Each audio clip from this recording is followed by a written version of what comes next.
this is there, just visit the Instagram for Cap City Film Fest and share that that's where this is being streamed live. So all of our panelists and their information will be available to the most people. So that's great. So I have the pleasure and the privilege of being the first one on a microphone at the 15th annual Capital City Film Festival. It's exciting to have you here. I mean, it's been a long 15 years. Somebody was looking at our schedule, our old poster just a couple days ago, and they go, oh, there's only 4 days on here. Something must be missing. It's like, no, we started literally as a 4-day festival. Now we're an 11-day event. We have over 200 films that we've accepted. We've gotten submissions from over 500 countries. I mean, it's a pretty amazing thing that has been built here in Lansing by some pretty incredible people. By way of introduction, my name's Camron Gnass. I'm one of the co-founders and founding sponsors of the film festival, and I'll be moderating the panel today. Before we get to the panel, there's a couple things we want to cover about what we traditionally do here at the Film Fest. This is a pretty non-traditional Film Fest event, but it's becoming more and more. We have a panel versus watching a film, so thanks for joining us on this journey. We have a couple more panels and workshops that happen throughout the festival. So the most important thing is that you visit our festival schedule page, and we actually have a selections page where you can search by keywords and look up stuff that you want to come participate in from now until next Saturday, or the following Saturday, however you're supposed to say that, the 12th. And in that time, you're going to experience or see things like the symphonic cinema, which will happen here, where we actually play a film and we have a live band scoring the film while it's being played. It's literally one of the most incredible things ever. Do I see somebody that's been a part of that in the past? Yeah, sitting right here is one of our artists from last year who played in that. You're doing this year too? Yeah, all right, here's one of our artists from that. Yeah. We have live music down at the Avenue. Again, we have workshops. We have incredible documentaries, incredible stories. If you like illustration, or if you like animations, or if you like scary stuff, or like dramas, if you want to cry together, everything. We've got something for everybody here for this. So we're really excited about what's about to happen here over the next couple weekends. What we're going to do now is you're going to see, I just want to make sure I get this right, it might not be the correct order, but we're going to see a sizzle reel for some clips of a couple of the couple hundred films that are coming up. It's not that long, but a nice sizzle reel. You'll see our sponsor reel, and you will then come back to me. We're going to have an introduction from LEAP. This is part of the Entrepreneurship and Innovation Week as well that LEAP has been putting on around town. And with that, let the show begin, and I'll be right back up in a second.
You know, we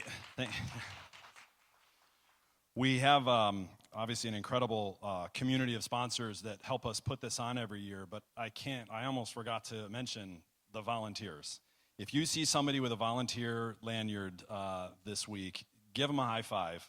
We have over 200 volunteer slots, and a week before this festival started, we were almost 80% full, and so there's still a couple more slots. If you pop onto the website and you want to join the crew, you'll actually get an access pass to join the rest of the festival as part of the team. But please give a thank you right now to our volunteers, and when you see them throughout the week, it's an incredible on-taking and could definitely not be done without that. So, okay, before we get started officially with this panel, the official beginning of this panel came about with LEAP. They are an economic development organization here in our community, and we have at least one representative from LEAP who's about to introduce what the Entrepreneurship and Innovation Week is in LEAP, and so please help us welcome our friends from LEAP who help us put this on. Cool. Thanks, everybody, and thanks, Cam. First and foremost, can we just get another round of applause for how amazing that sizzle reel was? Like, I'm a big film nerd, so thank you so much for letting us partner on this event today. So 517 Entrepreneurship and Innovation Week, this is the first time we are doing it. It's inaugural year, so hopefully 15 years from now we'll still be doing stuff like this together. But there's 21 events across 5 days. We're about halfway through the week. We've got a couple big events coming up tomorrow and Friday, so please check out 517ei.com.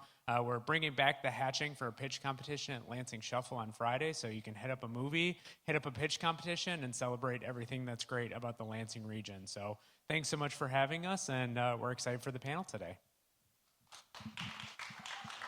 Thank you very much. All right, and with that, if I can bring the panelists up to have a seat. Yeah, just right, there's steps right over there. Be great. Please welcome Chanel, Ashley, Kierra, and Casey as they're entering the stage. You sit wherever you want. Yeah. By way of introduction, we thought actually they should introduce themselves, but we're going to have them introduce themselves in the format that they normally exist in for most of you that know them. So with that, we're going to watch their quick introductions. Hey there, hey, this is Chanel of Chanel Unique, homegrown right here in Lansing, Michigan. Wife, mother, grandmother, content creator, influencer, author, recording artist, community organizer, and a recent retiree. Woo, I know that was a lot, but I'm so grateful for the capacity to flow in all of these avenues while helping others to thrive. My only desire is to inspire.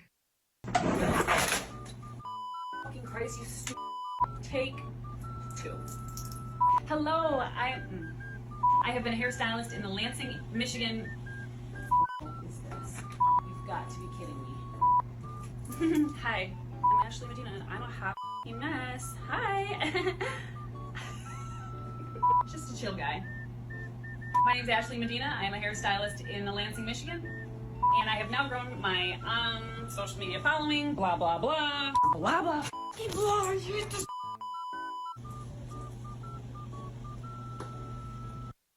Listen, my life is literally a carry-on. One day I'm on the red carpet with a client. The next I'm on set bringing someone's vision to life. And in between, I'm a wife and a stay-at-home plant mom.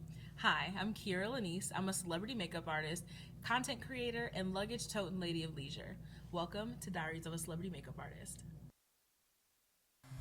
Scarcity has become the new normal. A shadow that looms over our every digital interaction. Technology, once a symbol of limitless potential, now feels like a rare commodity. Parceled out to the highest bidder, access to the latest and the fastest has become privilege only for the elite. The rest of us are left scavenging for scraps, making do with outdated tech, feeling the weight of obsolescence like a shackle. Or at least that's what they want you to believe. Funny, isn't it? The world would make us think that just because decades have passed, our once great tools are now garbage. Junk for the pile as technology surges ever forward. Well, I call bullshit. Obsolescence is obsolete. Why don't you say it with me? Obsolescence is obsolete. Obsolescence is obsolete. Obsolescence is obsolete. Obsolescence is obsolete. Obsolescence is obsolete. Obsolescence is obsolete. Obsolescence is obsolete. Obsolescence is obsolete. Obsolescence is obsolete.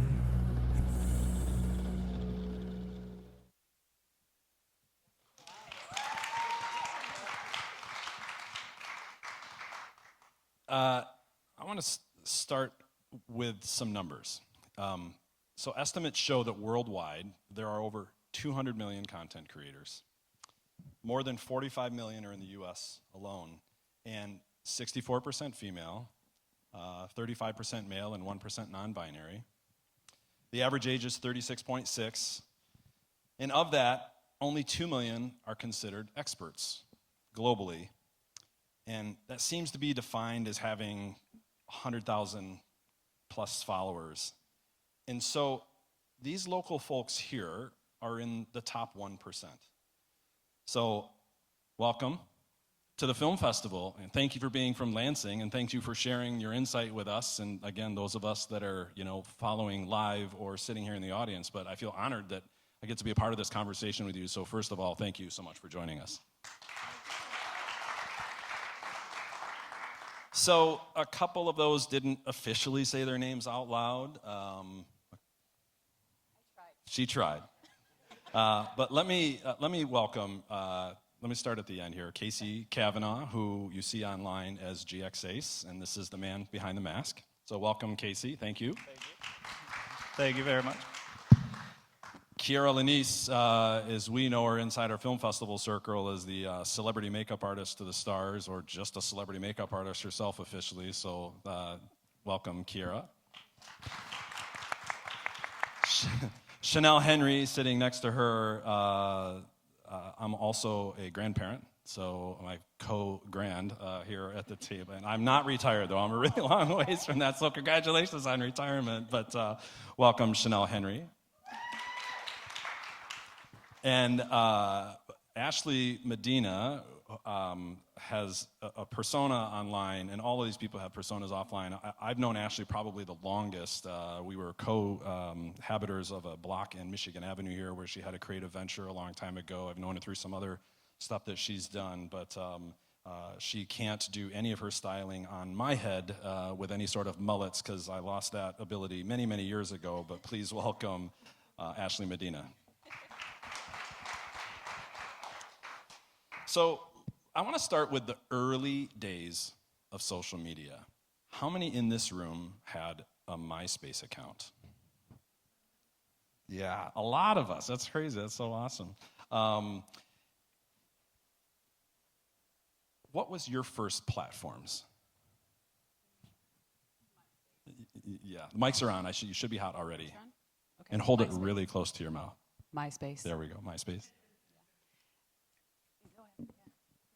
Before I say MySpace, I want to say my middle school stage. Ah, okay. Drama queen. And MySpace. Yeah, okay. Between MySpace and Tumblr. Like E-Bombs World? Does anybody remember E-Bombs World? Like before YouTube existed? Yeah. Oh, that's Posted so a couple awesome. videos on E-Bombs World Yeah. in high school.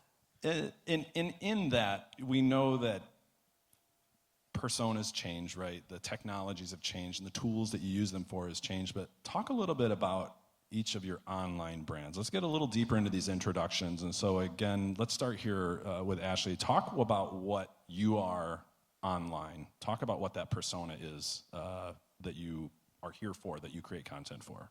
Okay. So I started with MySpace. I've been doing hair since before the internet, really.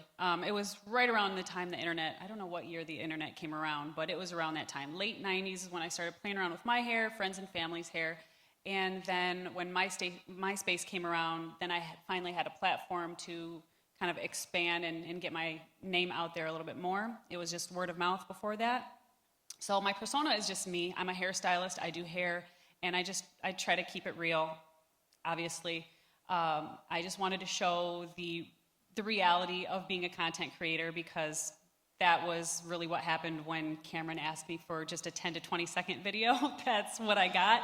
So I sent him that as a joke, and he said, let's use it. So yeah, my persona is just Ashley Medina. Just what you see is what you get. I love to help people embrace their natural texture and just embrace their look, whatever they're feeling inside. I want to help bring it out. I want to help bring your vision to life. So there's a lot of raw stuff that goes into that, and that can be captured while doing that. So that's what I just show what I'm doing. Half of the time I just plop up a camera real quick, spontaneously, and it just captures us in the moment during an appointment. And that's what I think gets the most reach, is just those moments everyone can relate to, sitting in a chair trying to figure out what the hell to say, how to explain what you want, and praying to the Lord, baby Jesus, that you're gonna get it. So people really appreciate when you listen, and I make it a point to really listen and pay attention to the little details. So I think that's why I've done well. And for me, again, Chanel Henry, lifestyle blogger. I pretty much show up as me, whether it's online or in person. I try to authentically share my life, not everything, but a lot. As a lifestyle blogger, wife, as you heard on the video, mom, grandma, community organizer, recording artist. I do a lot, wear a lot of hats. But I'm a lover of life. I love life. I love people. And so my lifestyle blog is 5 heartbeats: faith, family, friendship, fitness, and fun, and more. But I share all of that boldly, and I just love to see other people thrive. I feel like I thrive when I can help others thrive. So I just show up by spreading joy, whether I'm having you laugh or making you think a little deeper about growth. I think growth is important. And hey, I'm Gen X. I'm the Gen X generation.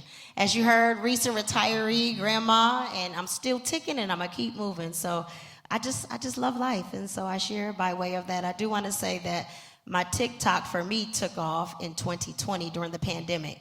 And this is before even my children were on. They're like, Mom, you're on TikTok. And I'm like, absolutely. And the video that did it was just me cheering on my son, who was around, I want to say 12 at the time. And he was doing the ladders in practice. And I was going, wow, go Jeremiah, just being mom. And that took off. And so, yeah, that's who I am. I am the brand. That's good. I am the brand. I resonate with that a lot because even though I am a celebrity makeup artist by like my career, I've been trying to find this balance of how much I want to share, because naturally I'm a really private and reserved person. And so on Instagram, I pretty much use that for work. And I did start my Diaries of a Celebrity Makeup Artist series just because I wanted to show people the behind the scenes, because I think people think it's all glitz and glam, but like Ashley showed, like that happens on set too, you know? And so even though I show behind the scenes clips, whether I'm on set of a red carpet event or a photo shoot or whatever, I try to use my voiceover to talk about what actually happened on set or just that day or how I was feeling. So whether, you know, at the Grammys this year, I was grieving the loss of my grandfather at the same time, or at the DNC, I left my bag of brushes, and so I had to like think on the spot. So like just the real nuances of, in the reality of what happens. And then on my TikTok, I show a little bit more of my personality, whether I'm, you know, cooking or, you know, laughing and, you know, making funny jokes, but I just try to be myself, and I've been trying to be more open to show that I'm more than just a makeup artist, and that I wear so many different hats, and just, you know, I'm not one-dimensional. And so just showing people that, yes, I am the brand, so I'm not limited to whatever my niche is or whatever people know me to be, and that if I decided I never want to be a makeup artist again, like, whatever I do, I would still be authentically myself, and I can use that platform to still, you know, show up the same way and still have that same kind of content and relevance and, you know, personality and just being relatable. And then there's me, who's probably less relatable on camera, but yeah, basically, so my primary platform is YouTube. I essentially have been a cinematographer for like 15-ish years, so I really love crafting like very cinematic images, and my brand is essentially I talk about technology with like a philosophical bend to it, and primarily talk about image making, like photography and cinematography, but it is set in like a cyberpunk dystopian future, just because I like that. So, like, I guess if, my personality might not come out as much as these guys, but like, I think it's basically everything that you see on screen is like the things that I'm passionate about. Like, I love color grading, I love cinematography, I love taking pictures, I make all the props and do all the lighting and love all that stuff. So that's kind of like the way that I kind of share my passions, but in kind of this non-standard way. But not to say that you're sharing it standardly, but it's a little different, yeah. Does your persona online cross into your personal life? Would your friends call you philosophical? Do you also approach your traditional relationships and existence that way? I'd say a little bit. I think I'm definitely more goofy in real life, but like, yeah, it is definitely like a bit of a character, but I just love like kind of thinking about these ways that technology can interact with society and kind of like musing on that with like writing stuff. So, and the way that you look at technology, yeah. So, the first three described this a pretty transparent life behind the lens. Is there a way that you exist amongst your friends that you really try to be cautious around, that you're even willing to share amongst our friends here? You know what I mean? That you know you need to toe a line between this persona, this character that you have online, which is still you, but how much else is there? Or do we see it all? Yeah. So for me, I think what you see is what you get. If anything, my friends, they like when I'm just around because I travel so much for work. And I think the biggest misconception is that because I'm working with celebrity makeup artists, that I'm celebrity of some sort. But I'm so relatable and chill. Like, I aspire to just be a homegirl, And so when I'm around my friends, of course they make the jokes like, oh, here we go, we got to roll out the red carpet. But like they know that it's just all fun and games and jokes because I'm polar opposite from that.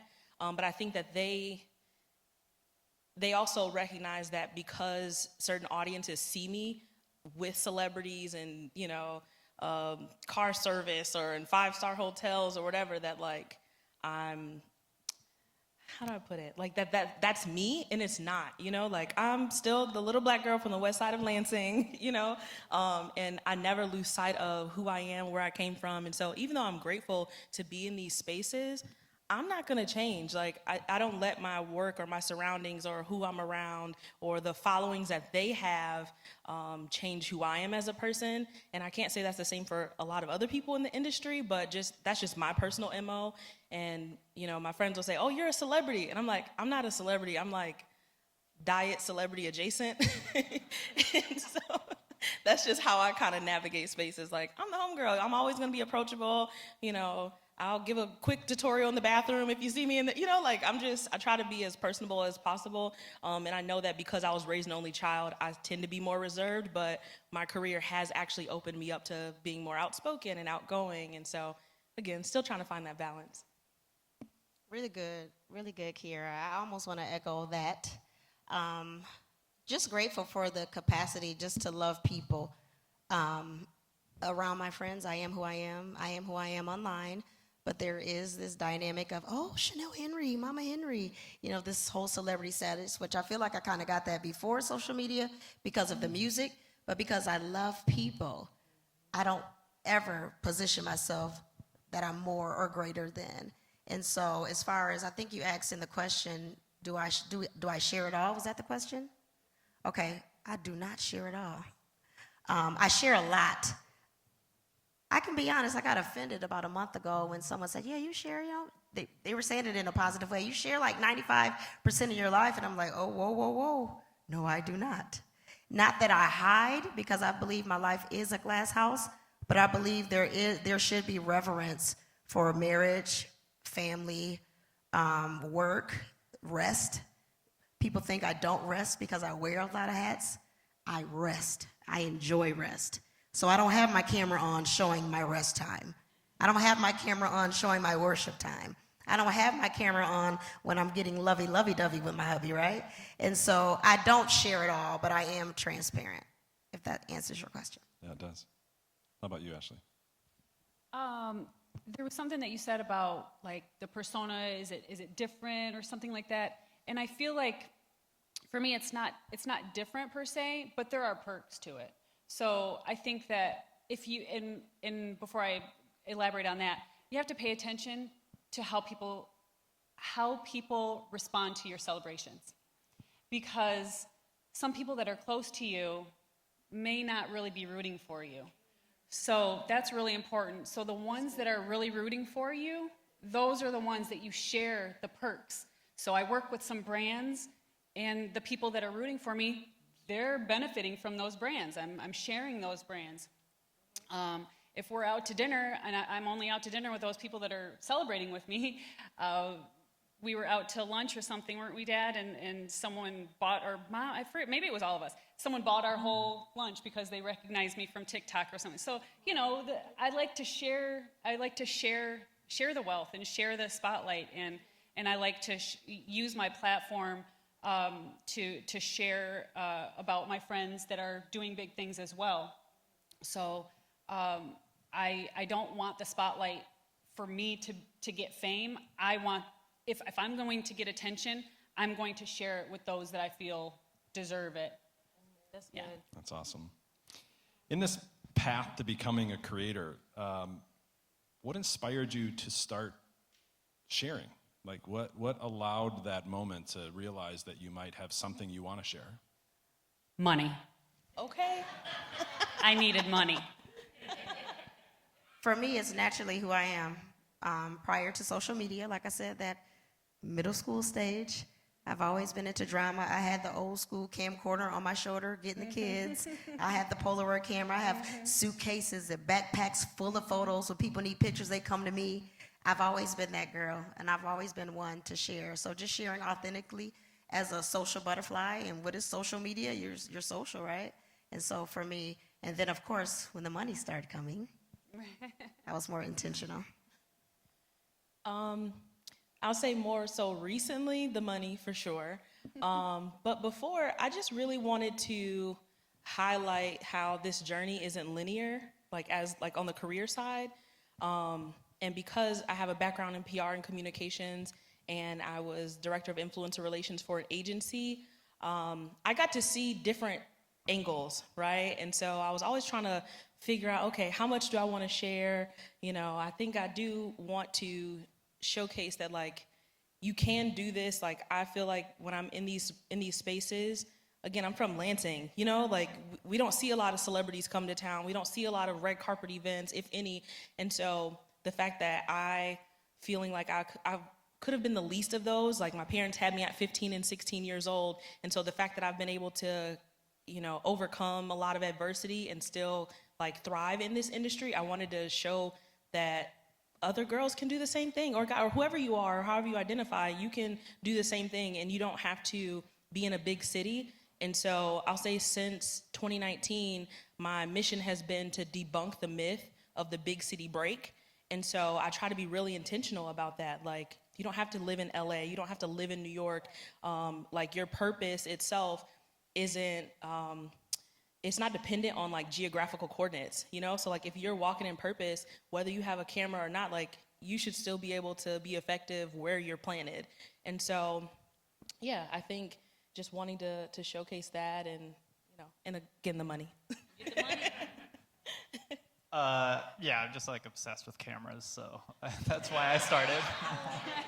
Nerding out. Talk about the early days of this current path, right? The channels that you're on, not the MySpace, but like really growing this. And talk about, if you can, a little bit this entry point of, were you fearful of numbers? Oh, I'm doing this, but only X number of people saw it. And does that change when you get close to 1 million? You know, like, And what are some of these early hurdles that really that worried you, or that you had to get through, be it technological, emotional understanding, or appreciation that the numbers, if you're going to build it, they will come, and trust that time will get to that point? Casey, start with you. Yeah, I think it's sometimes dangerous for like someone to go viral as like the first thing they do, because like once you set an expectation of numbers, it just sucks when you don't get those numbers. So like it's interesting like how quick your bar, like the bar of what you think is acceptable changes. Once you start getting higher and higher numbers, you're like, oh man, like, you know, I'm not getting, you know, maybe that one didn't get like as good as the last one, and then it just like, it affects you more than it probably should. But yeah, for me, like starting out, I mean, it was kind of I've always been pretty inconsistent with posting, just how I do it. But basically, I was doing YouTube like off and on for like a couple years, and then it like took off in basically like a couple month period. And up until then, it was just like I just posting videos because it's fun to make videos, which I mean is still how I operate. I just am obsessed with making videos, and it's fun, and I enjoy the process. But once numbers start getting attached to it, it's like hard to break that. Like it's hard to not find your self-worth in it, but like it literally doesn't matter. Like your self-worth isn't tied to numbers, but it definitely like feels that way sometimes. So Yeah, I would have to agree. I miss when numbers didn't matter. And I think out of all of us, I have the smallest following. Like, I don't have a lot of followers. But in my industry, I really don't have a lot of followers. And so because I've been doing makeup before, like, social media transformed the beauty industry, I think that kind of, like, made me stop posting a little bit, in a sense that, like, once beauty content creators and stuff came about, it kind of, affected my self-esteem as it pertains to how I presented myself on social media, simply because I'm a service provider at the end of the day, right? And so when you have beauty influencers and content creators who present themselves as their makeup artists and yada, yada, yada, which there's no shade to them, but they don't serve people. And so where they are looking at numbers and how many people are looking at them and things like that, it's like, at the end of the day, if I close my account, I'm still gonna be a makeup artist, right? So I think before numbers got involved, I was just freely creating. I was posting whatever I wanted to, whether I was sewing or whether I was, again, cooking or, just singing a song, which I probably would never do today, right? But I think there was just such a level of freedom because there was no expectation and you didn't tie your self-worth to what you were posting on social media. And so in the last few months, I've been trying to get back to that place where it's like the beauty is in the creation. It's not in who receives it and how they respond. And so that's something that I've been trying to get back to because, again, as a makeup artist, I do get the perks considering like my clients, but on my Instagram, I have, 7,000 followers compared to their celebrity makeup artists who are always reaching out to me, and they have upwards of 1 million followers, and they're asking me for advice or asking me to ghostwrite for them or asking me, can you give me advice on how to do this client and things like that. And so I think that's where I'm like, dang, everything that you see, is not what you think it is. Like everything that's glitter isn't gold. And so, yeah, just trying to stay back or get back to that place where it's like the beauty is in the creation and I'm a creative, so there's always gonna be beauty around me. So what stood out to me in your question was, is there fear in the numbers? Absolutely no fear. I do believe at some point numbers begin to matter. For me, I made sure that I never got caught up in how many views a video would get or how many followers my account would get. And I would always say, it doesn't matter how many people are following, it doesn't matter how many views I would get. And then based on your algorithm or the video, you'd see you get a lot of views here and you get more followers there. But as I begin to land brand partnerships, in my studies and research, I learned the more followers you have, the more money you can make. And so even with that, I was intentional to not drive to post content to get followers. It was more the consistency. Am I being authentic? Am I helping someone to thrive? Am I making someone laugh today? Am I sharing the love that someone needs today? And so I've learned to be content in my sharing, but also expect growth, because with that, I can advance in business. And so I've stopped putting out numbers don't matter, because they do. And I'll tell you, I want to say 1.5 to 2 years ago, I even wrote down the vision and made it plain. I wanted to get a certain amount of followers when I learned that I could make more money with followers, with the number of followers. And when I wrote that down, I began to see how growth came to my accounts. And with that, it was just consistency, being intentional to know that my followers will grow based on me sharing authentically, sharing what may answer a need for someone. And yeah, growth has happened, and I'm grateful for it. But I never look at numbers. If one video does well and another one doesn't, I don't question my worth. I know who I am, but I'm not going to say that numbers don't matter.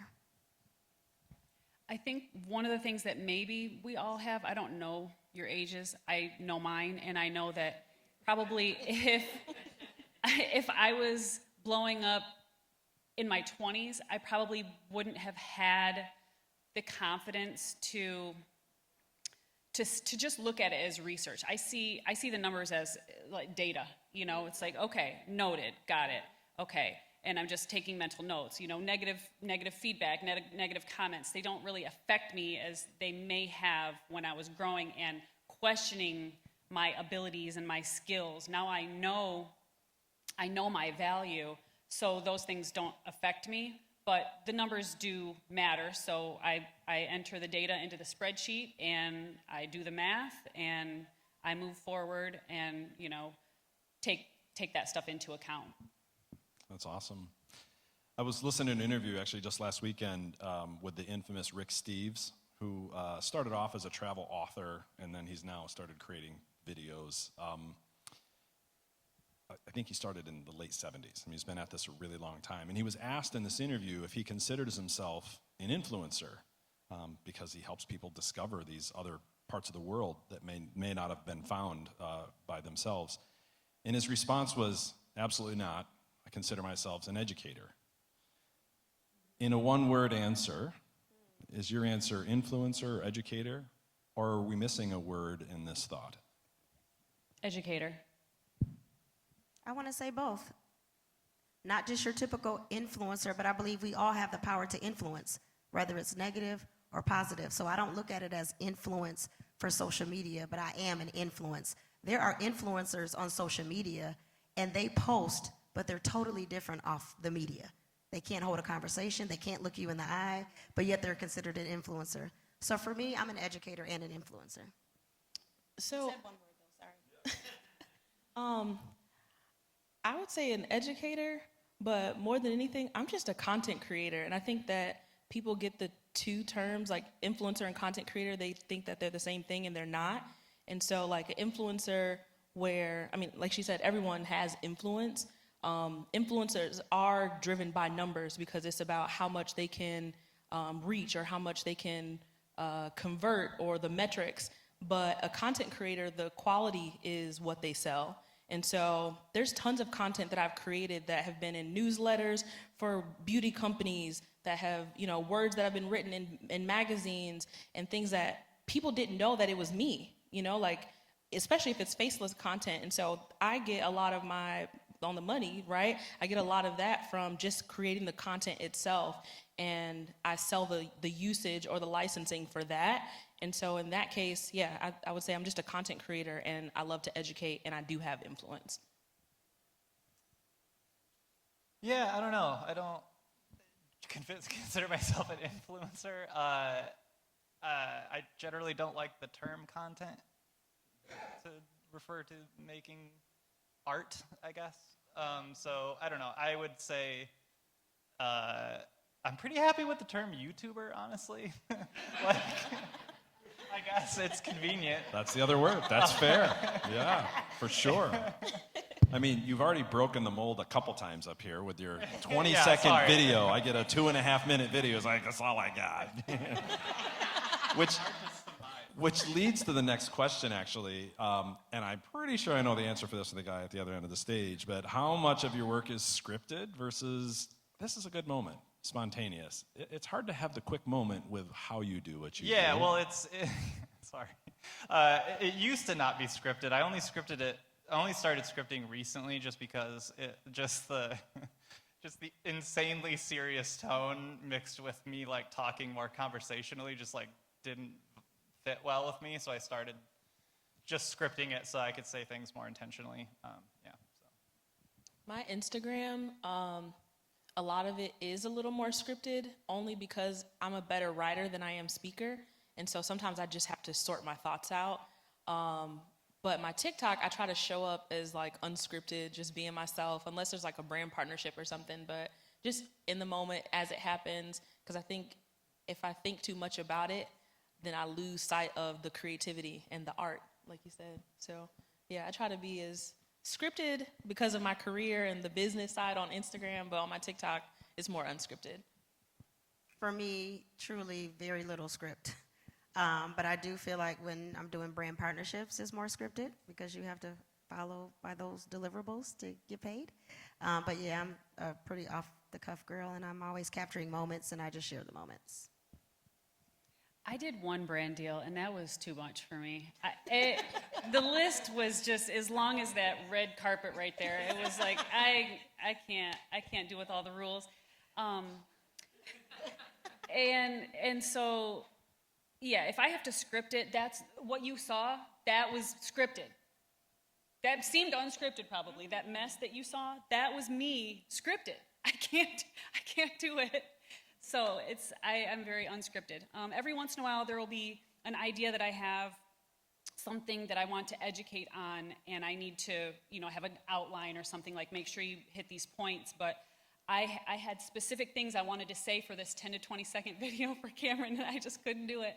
So that's why I say educator over influencer, because I'm a hairstylist. Before I was creating content, I'm a hairstylist. So what I'm always telling other hairstylists is that you just tell, don't sell. We're not selling. We don't want to sell. We don't want to feel like salespeople. Nobody wants to be sold products and techniques and things.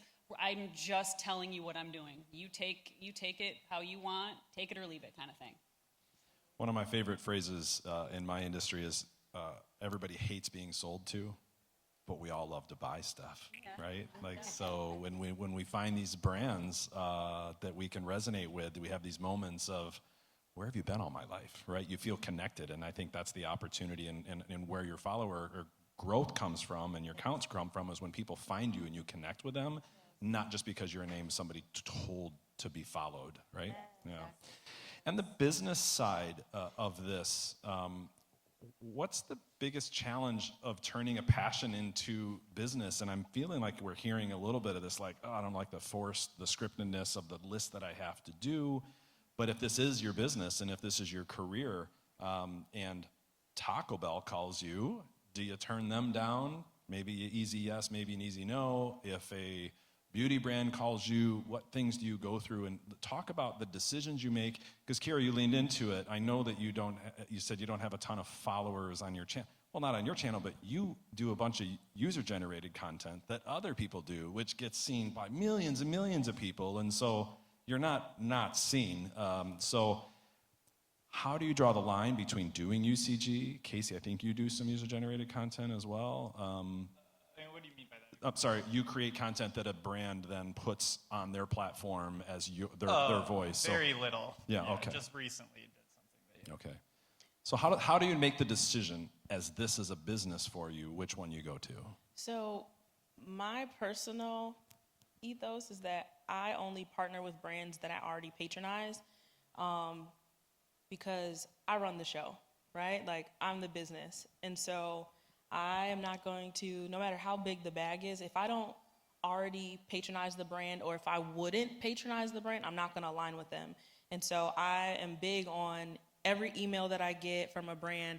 The first thing I'm doing is going to their website, looking at who represents them, looking at their investor reports, looking at their mission, their vision, their purpose, etc. And because I'm so confident in what my core values are, I can decide, will this be fruitful? And I also don't like to do one-off partnerships because I don't want to just do one thing and then now I'm talking about the next brand that's a competitor the next day, or that, like, I think about storytelling, which is the heart of what I do. And so, yeah, I'm not gonna partner with people or brands that just want my influence or just want to be able to say like, oh, celebrity makeup artist did yada yada. Like, no, I'm not gonna do that. So that's just what I do and what I also recommend for other people, because on the flip side, when I was working for the agency, I saw so many content creators doing the opposite, where they will just, any opportunity, they'll just grab it. And in the long run, it hurts them because they're trying to rebrand themselves later on down the road, and you have a contract that you signed in perpetuity with a brand that you don't even align with, or a brand that just got canceled, or what, and now your image, name, and likeness is being attached to that.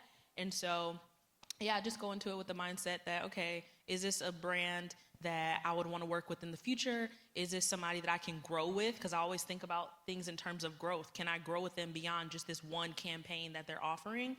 And if the answer is no, again, I don't care how good the check is, I'm just gonna say no and say, well, if this opportunity presented itself, then I know that there's something out there for me with a brand that will see my value and that I can grow with, and I can make more money in the future.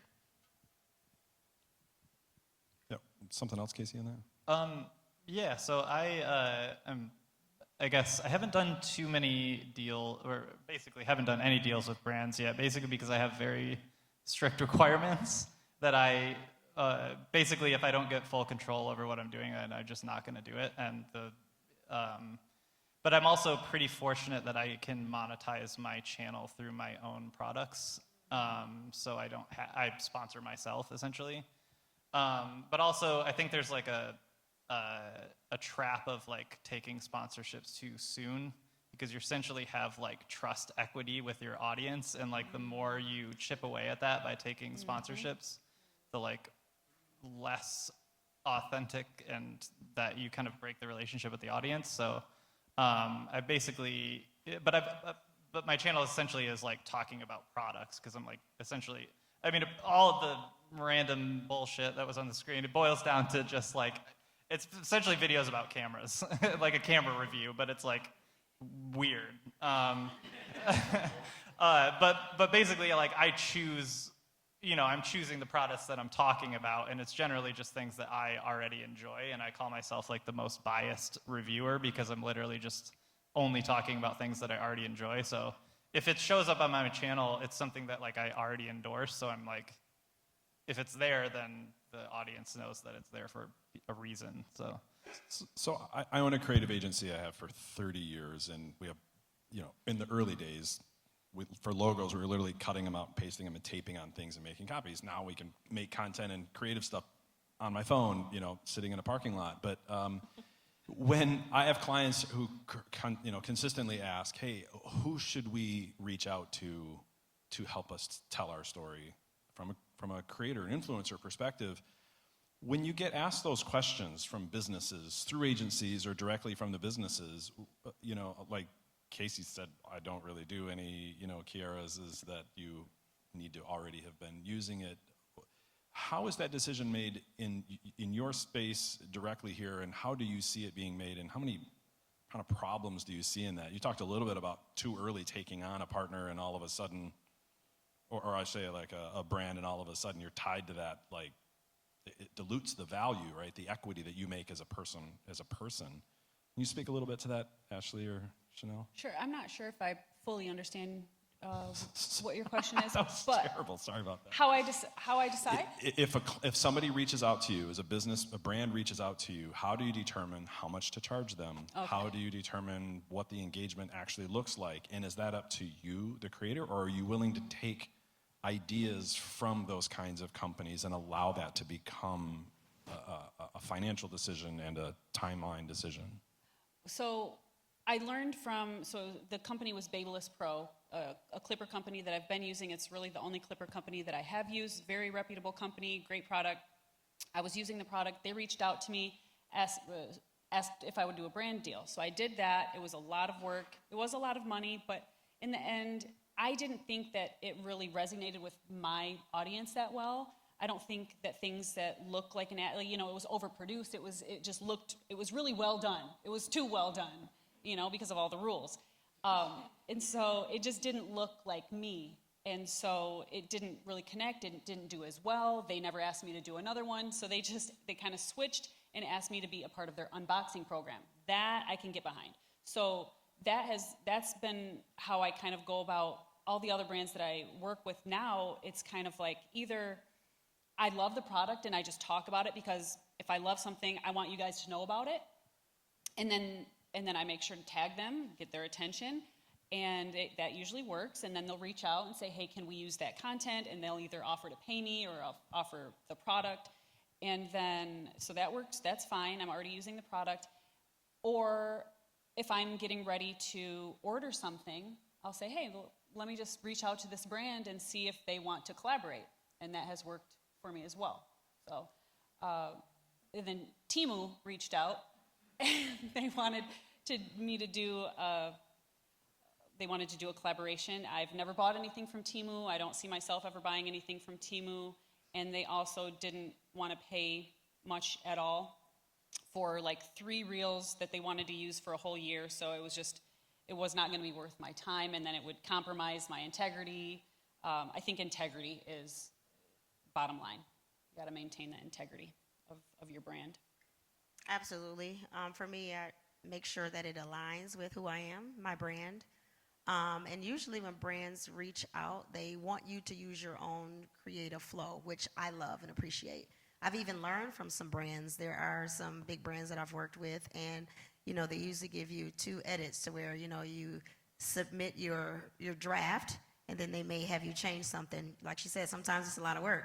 But I've had brands say, you know, you sound a little salesy, and I love that. Like, okay, they want me to share as if I'm telling my girlfriend about a product. So for me, again, it needs to align. Is this a product I would use? Is it a product that I would want others to use? I've turned down big deals for products that don't align with me. Even artists reached out to me to use their music, but it's music that I wouldn't listen to or I didn't agree with. And so I think it's just important not to just go for the money, but also recognize your worth. At the very beginning, when I started to do print partnerships, I was excited just to get the product. Oh my goodness, I'm getting headphones. I was getting a lot of products, and I was excited about it. But then I got to a point where these people need to pay me. Okay. They're making money. So it was exciting at a point, but now I'm like, nope, we're not doing gifting collaborations Yeah, anymore. that's actually like a big problem with the industry. I don't know, like basically like brands basically just get away with not paying people because like people are just so excited to like even be reached out to by something, and then if they do pay money, it's like so low. Like, you know, I've worked in the commercial industry for my entire career, like shooting commercials and working with agencies, and it's like I know how much video production costs, and they're not paying video production costs. I mean, it's starting to change, but like, yeah, they just kind of, don't value that kind of production as the same as like commercial production, despite it getting like potentially more views, which is interesting. Can I add to that really quick, Kierra? I wanted to say too, because your question was, how do you know what to charge? In my studies, you find out based on where you land as an influencer, content creator, how much people are charging. And it's not always that exact number, but you kind of know, you know, where you should be the ballpark. And then you have people that can help you. I want to give a shout out to my cousin here, Kierra, who helped me to recognize, no, you should be charging more for that. And so thank you, Kierra. I'm a pretty humble person. My husband is a businessman, and he would be in my ear saying the same thing, but I would be afraid not to get the deal that I really wanted to partner with. But when you recognize your worth, they'll negotiate. They have the money. So know your worth. Thank you, cousin. That's exactly what I was gonna say. So this is me with my PR hat on. This is gonna sound crazy. So when I worked for the agency, I had to, like, I would have a budget, let's say of $500,000 for my client, and I had to build a campaign, scout the content creators and influencers, decide what the deliverables, meaning how many videos, pictures, or whatever was going to be, And I would do all the scouting. So I would find people, and I knew on the backside, I knew how to win people over by the brand recognition, right? So I knew how to prey on the, oh my God, I'm just so happy that they emailed me kind of thing. And so I could like lowball people if I knew that one person who knew their worth because they were prepared, they came, you know, hey, here's my rate card, here's my media kit, here's, you know, here are my brand assets. I knew that, okay, let me set a little extra money aside because I know I'm gonna have to negotiate with them. But for the people who are just, oh my God, thank you so much, I love your products, you know, I'll do 3 reels of story and 5 photos just for product. And I'll be like, okay, I'll let them put their foot in their mouth and I'll take them up on that offer versus I really had 10,000 to give them, but because they didn't know their worth, they didn't know how to advocate for themselves, it is what it is. And so on the flip side, now that I, you know, am a content creator myself, and I also, you know, I represent, and I feel like I negotiate for so many friends and family that are content creators. So if you ever have questions, literally just DM me and I got you.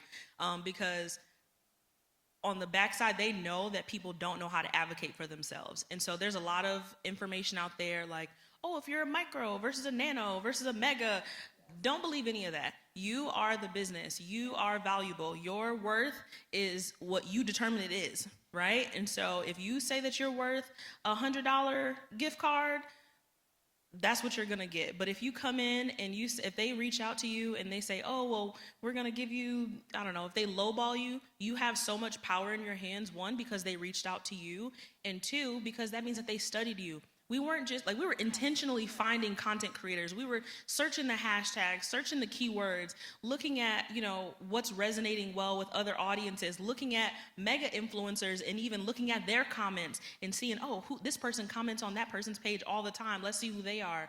Their brands are watching and they have the money. So don't lowball yourself and just make sure that you're speaking confidently, make sure that you're prepared and you set your worth. Like your rates need to include how much time does it take you to make this video? How much time does it take you to edit? Did you have to get your hair done or your nails done to present yourself the way that you did? And then also, do you have like a series?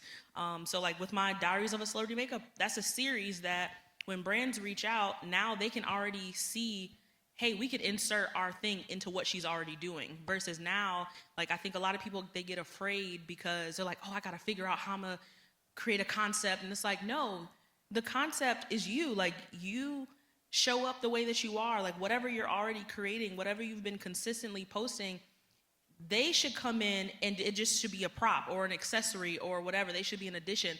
They don't give them so much power that now all of your content is specifically revolving around them, you know? And I think that when people don't recognize those things, they do get lowballed, and then now you're known amongst industry on the back end as the $100 video influencer and it's like, no, they actually had 30,000, but because you said, oh, I'll sign this in perpetuity, then so be it. So like I had a brand, I won't say, but there was a brand that reached out to me, and you know, when you post a story, it's only like available for 24 hours. And so I don't know about anybody else, but like I will show up on my Instagram stories just however, because it's only 24 hours.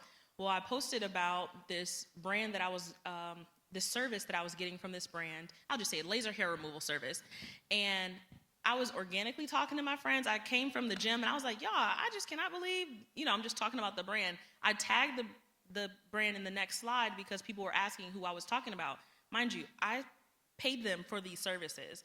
And fast forward 6 months later, again, it only shows up for 24 hours. 6 months later, that same brand sent me a screen recording of my video 6 months later saying, hey, we would love to, you know, use this in our marketing. You know, can you sign over this user release form in perpetuity and blah, blah, blah. And immediately, I just left them on red, honestly. And they reached out 2 or 3 more times. And I finally said, like, well, actually, no, but I can send you my rate card. Here's my email address. Have your people reach out, and I'll send you my assets. Because I'm not going to do business over Instagram DM. The commercial, I ended up negotiating with them. I was the only person out of this video. It's a compilation of a bunch of, like, testimonials. I was the only person that got paid, and I got paid 4 figures. I was the only person that got paid because I wasn't gonna just be excited to be in the room. No, I deserve to be here. You reached out to me and you screen recorded this 6 months ago and was holding on to it, waiting for the opportunity to place me somewhere. So yes, come correct and we can do business. Yeah, nice.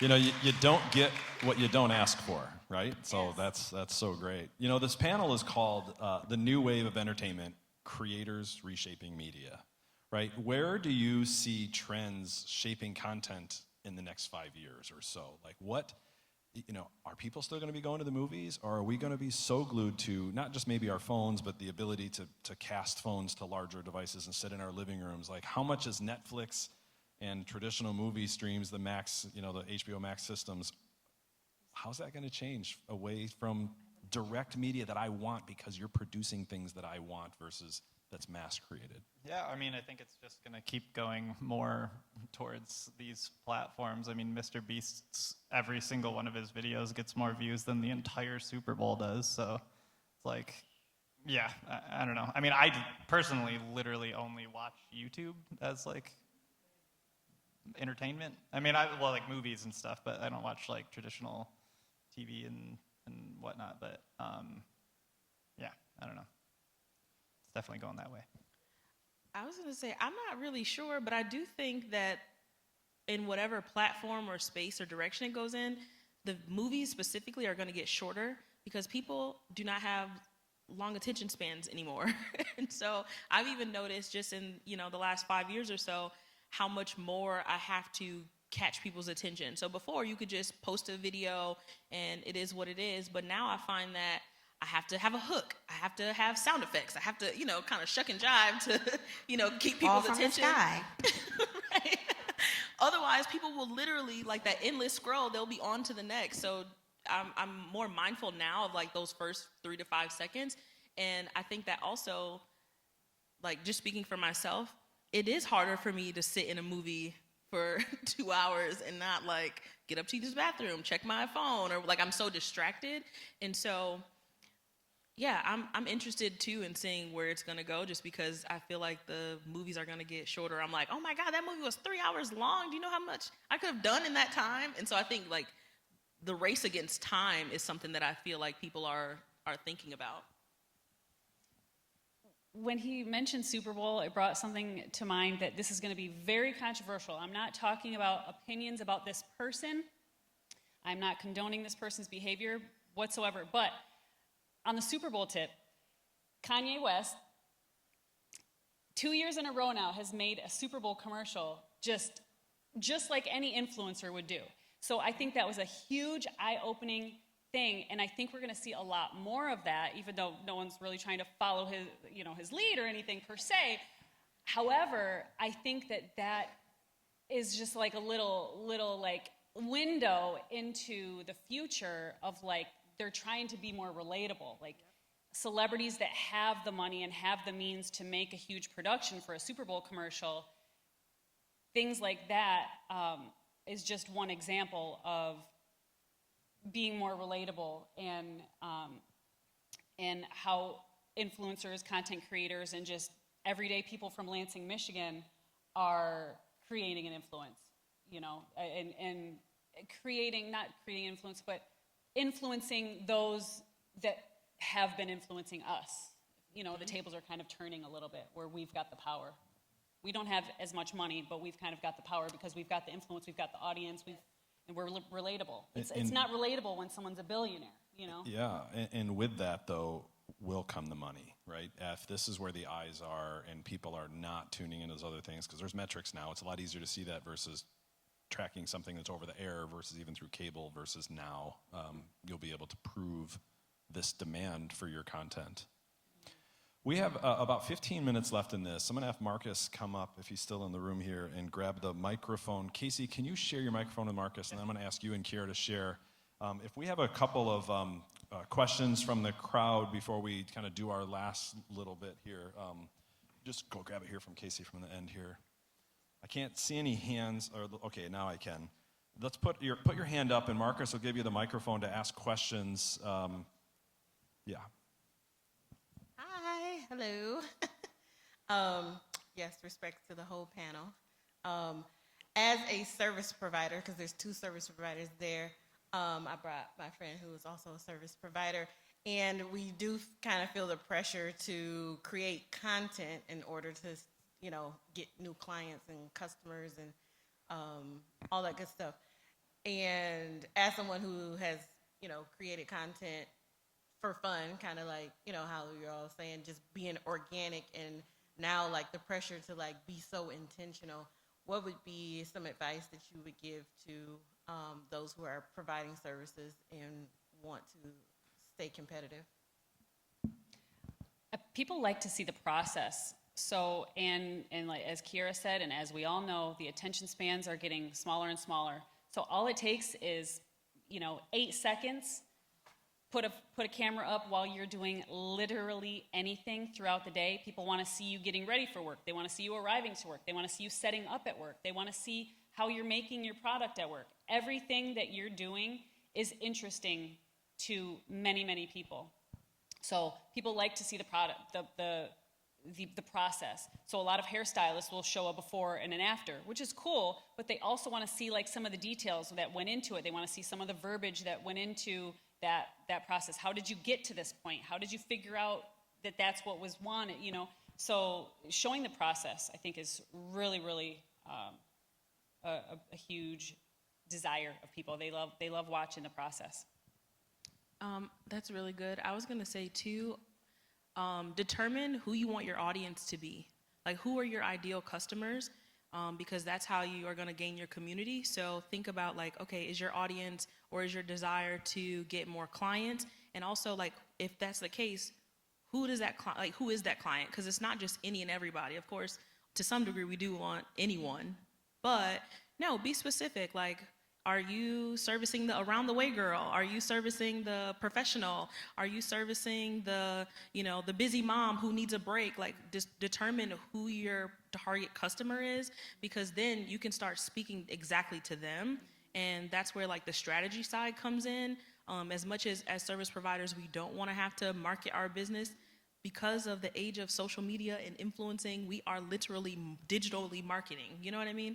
And so if you decide who your audience is, you can kind of fine tune and say, okay, well, if I want my salon or my space to be an oasis for busy moms who need a break, if you're a busy mom, you know how to speak that language. And so you can start catering your content to speak directly to that. And then, yeah, it will be more intentional as far as, oh, well, this is how I get ready, or this is the chaos before I actually get to the salon.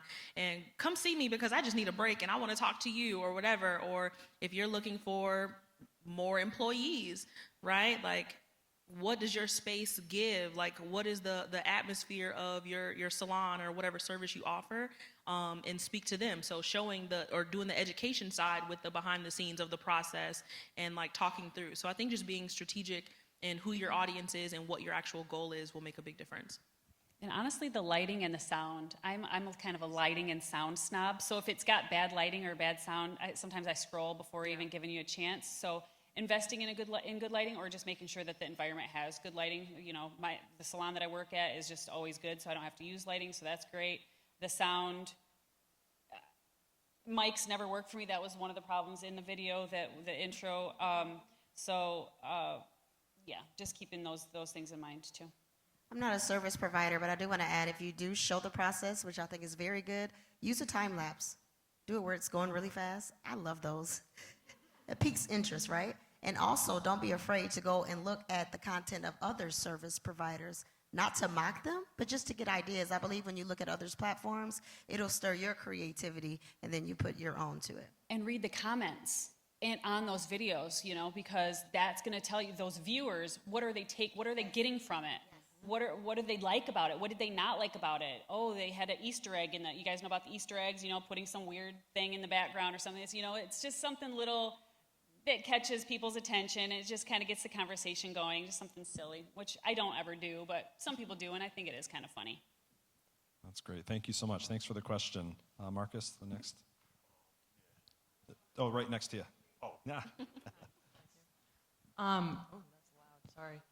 Kierra, I know you mentioned media kits. So, like, what exactly would you put into that when you're trying to build those, like, brands or any collaborations that you do?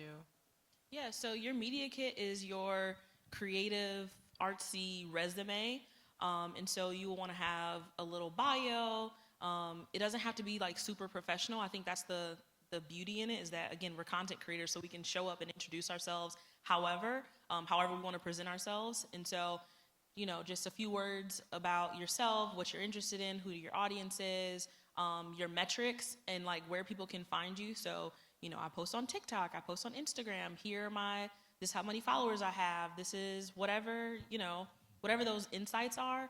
And then I would also post like a couple pictures of content that you've created, whether you got paid for it or not, just showing what you produce. I love, like, even on the video, how they had the phone mock-up, because that's how we look at our content, right? We look at it on a phone. So you can go on like Canva and insert your video right into one of those mock-ups. And so it just shows a cute way to, reel people in. But yeah, like your bio, your metrics, brands that you have worked with, if you have, otherwise just what you're capable of producing. Next question. Right here in front.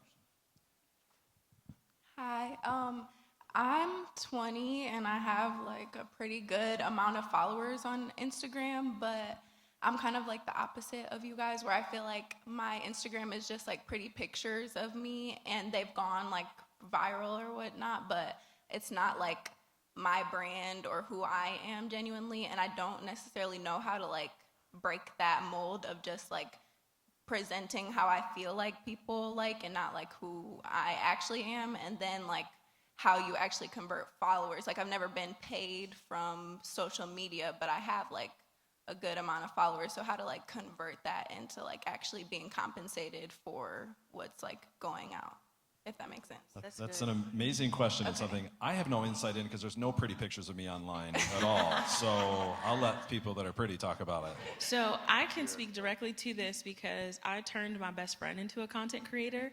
She, much like you, drop dead gorgeous, right? And she would get a lot of views and followers just because of, she was cute, she was well put together. And when I was working for the agency, one of my very last campaigns before I resigned was I gave her the opportunity to be a content creator. And I'm like, girl, I'm about to email you from my work account, copy and paste this text and send it back to me, because she was in that same space. And with her, we had a clear strategy on, like I said before, like, what is it that you want to present and how much of yourself do you want to showcase? Because it's going to be a rough transition. I'm going to be honest. It's going to be rough trying to present yourself in a way that people hadn't seen you before. But as long as you are true to yourself, you're not going to find burnout, right? Because you can't run out of ideas about like you you better than anyone else. And so just identify, like, how do you want to present yourself, whether that's you're interested in fashion or sneakers or, like arts and craft, like whatever that thing is, start just authentically sharing the thing, whether it's you doing origami or I'm literally making things up, but whatever that thing is, create that content, and no matter who sees it, how many people like it, just keep posting it. Stay consistent and keep posting, because the audience is literally going to change. She went from, because she was also in her 20s when we started this, she went from her metrics, she had 78% of a male following. Mind you, she didn't even interact. She literally just posted pictures, but because she's, again, drop dead gorgeous, much like you, 78% men following, and we took a 6-month period of like just intentionally going at it, no matter how the numbers look, no matter how many comments you got, no matter how many people shared it. And within those 6 months, now she has 78% men. Now she has 82% women following. And so she started seeing her followers decrease for a little bit, which is why I said, don't look at the numbers because it's going to be rough. But the people that she has now she actually has community, and now she has people that resonate with her, people that are looking forward to her posting, people that feel like she's, the homegirl as well. And so I would say, again, just being intentional with what you want to do and how you want to present yourself. And don't be afraid if you lose the people that you had in mind before, and, just be open to the possibility of a whole new audience that can actually relate to you. Very good. And I want to add to that, don't compare the change that'll happen, right? If you get less likes because you're doing something different. Don't let that throw you off track. I would encourage you also, since this will be new for you, to script. You might want to sit down with some music or when it's warm outside and begin to write down, what do I see myself doing? And because they already follow you because of your beautiful pictures, make sure that you have the beautiful pictures for the cover photo. And they'll be so surprised when they click, oh, she's showing up now. That'll be awesome. Maybe even look into doing something once per week, just one time per week. Maybe it's the same day in the week. What's your name? Okay. Aurora. Aurora. Okay. Aurora. You got this. I'm going to talk to you later. The amazing world of digital connection. Real life now. Yeah, that's so great. And think of it too as like your portfolio, right? So even if it has 0 views for a long time, it's a portfolio. It is a photo album per se. And then let's say in a year or two you have one video that goes viral. Those people are gonna go down that rabbit hole, and you'll see all those views. I'll have a video that didn't get many views, and then it happens to be kind of close to one that did, and then all of a sudden everything else is growing. Yep. So just give it time. Just be patient. Again, we started on MySpace, and now we're here. So. Yeah, I mean, I think the cool thing about the internet is that there's literally billions of people on it. So, like, if you just double down on being yourself, like, literally there's hundreds of thousands of people that will relate, like, guaranteed at a bare minimum to, like, that will relate to you. And, like, yeah, so that's, like, yeah, I mean, I wear a frickin' mask, so, like, I've doubled down as hard as you can, but, like... I mean, there's tons of people out there that will just, be into whatever you're doing. So that's the cool thing about the internet. That's awesome. Thank you, guys. We have 3 minutes left with the panel in front of us, but that's okay. We are, right after this, we're actually going to host a happy hour. Our opening night film doesn't start until 6 p.m., and we have a happy hour hosted with LEAP, and the American Advertising Federation of Lansing and Capital City Film Festival are hosting a mix and mingle. The creators will be hanging out, and you'll be able to hang out down in the library bar area around to be able to chat and do a little bit more direct conversing if you guys are open to sharing even more directly. In these last couple minutes while we have you on stage here, I want to do a couple quick questions. Literally, like, we have a couple minutes. Let's get through as many of these as we can. Favorite place you've traveled to, related and unrelated to your work? I know, Casey, you've been to Japan. Yeah, I've been a lot of places. I just got back from Prague for a big launch of a camera there with Fujifilm, so that was pretty cool. Is that your favorite place? I like Japan a lot. I've been Japan, yeah. Been there like 4 times in the last year. So. Oh, gosh. That's awesome. Yeah. It's very fun. China's cool. Kierra, how about you? I did a fashion film for work in Dubai, and that was probably, like, favorite thing in place. That's great. Chanel? I haven't traveled much for this work, but I do enjoy traveling, and I love Jamaica and Punta Cana. Oh, nice. And I enjoy being noticed in those places from social media. Oh, nice. Different. Oh, that's great. That's what I was going to say, too. I don't get out much, but I have had clients fly from California or Florida and talk about coming from Australia and overseas and stuff, so that's pretty cool that we're reaching an audience around the world. The amazing phones that we hold in our pocket now are stronger than any computer that was around when the first cell phone was made. First cell phone and favorite cell phone that you've had? StarTech flip phone. Yes. With a pager. Dad hooked that one up. Dad, you the real MVP on that one. I was stunting. Nobody had the cell phone and pager in 1994, so that was pretty cool. Is that your favorite, or is the iPhone currently your favorite? That was like probably one of the most memorable moments, but of cell phone, but iPhone. Yeah. Okay. How about Nextel and BlackBerry. Ah. Oh my goodness. Okay. Oh goodness. But I had a phone. But I had the phone. Peak millennial, sidekick. Yeah. I had some like Kyocera phone that like the key feature was that like there was a flashlight on it, which like seems weird because every phone has a flashlight now, but it was like I don't know. It was like some like paper minute thing. But I think the Motorola Razr was a really cool looking phone. Yeah, the Razr. So I'll pick that one. I don't remember if I actually owned it or if just my brother did, but there's one in my house now for some reason. So you all appear on video now. How old were you when you took your first video of yourself? Probably in like middle school. We used to like film ourselves walking to school all the time and like Camcorders and stuff. yeah. It would have been on a VHS camera for me, but yeah. Yeah, if social media was a thing back then, we had some really cool like home videos and stuff just with old cameras and camcorders and stuff. Yeah, I mean, we posted. My YouTube channel started 2 months after YouTube began, so I have my channel since 2006. We were like posting random stuff on there, but not until like the last couple of years. Well, you threw me off when you said of yourself. Yeah, it's of almost yourself. like selfie style. Yeah, but video. I don't like, think I didn't do that with the camcorder. Now, I showed up in tons of home videos, but of myself. Photo booth on the MacBook Pro or something. I can't. I'm like, I don't know. I mean, the old DV cameras, you could flip the screen backwards, like on the mini DV cameras, like the Camron HV20. This is so embarrassing, but actually with Tony, 2007, we did Supersonic. We're JJ Fat, and we're here to rock. So we did Supersonic, a video recording ourselves rapping this song. Nice. That's so awesome. Well, we've reached the end. Please thank our panelists for joining us today. Yes.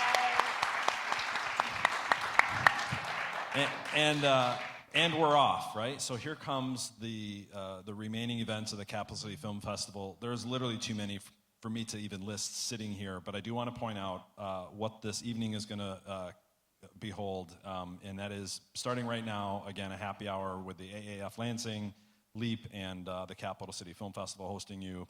And while this happy hour is going on, the doors are going to open for our opening night film, which is going to be, it's called Obex, and it's playing right here, and it is very creative and very cool, and it's worth sticking around and checking out. If you have a lanyard of some kind, you have access to come into here. If not, we definitely go by the honor system, head down and pay for a ticket to come into the opening night film. We'll open the theater doors maybe 5:30ish or so for the 6 o'clock show. But yeah, enjoy this happy hour with all of us in between an opening night film.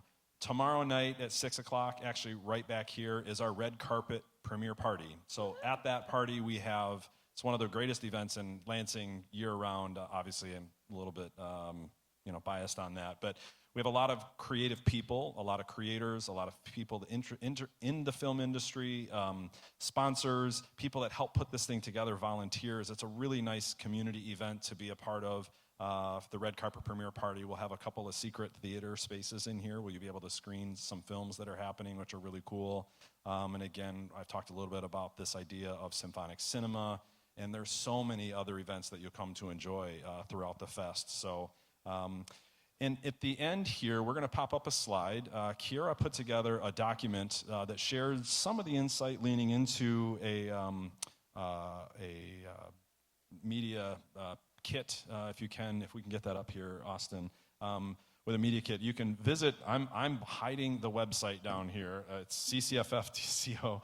We'll leave this up when we exit the room, but you can shoot that also to take you to the same page. And on this page, we have links to a couple different social media profiles of each of our panelists, as well as this media kit concept, the creator's blueprint, if you will. Yeah, it's called the Creator's Blueprint, and so I have just some gems, like what are things that brands and agencies are looking for, what should your media kit have, some key pointers, and tangible strategies, because we wanted you to, of course, have a good time and like listen to us, but also be able to walk away with things that you can actually put into place, because we want you all to get the money. That's great. So thanks to Kierra for putting that together for us. Thank you all for joining our opening event. Stick around for our opening night film, the happy hour, and the rest of the festival. Super excited to have you aboard, and thanks again.